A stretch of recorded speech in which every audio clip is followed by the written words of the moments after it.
तो आवाज अच्छी नहीं है। हाँ खोलून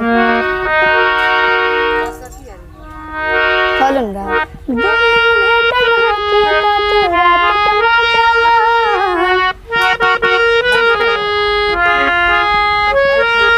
बरसात के मजाला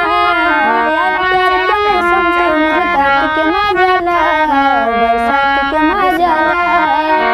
तू बेर देख आज उठैले बाकी ना चला रिकॉर्ड चालू है गाय चलिए कैसे पूछते हैं दिन में भेंट न होके ता तू रात के मजाला दिन में भेंट न होके ता तू रात के मजाला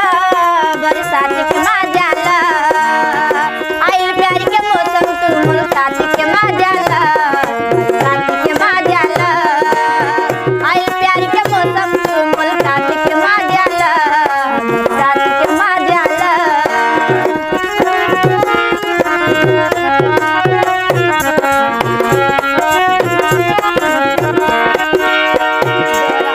दिन में भेंट न होके ता तू रात के मजाला दिन में भेंट न होके ता तू रात के मजाला बरसात के मजाला आइल प्यार के मौसम तू मुलाकात के मजाला बरसात के मजाला आइल प्यार के मौसम तू मुलाकात के मजाला बरसात के मजाला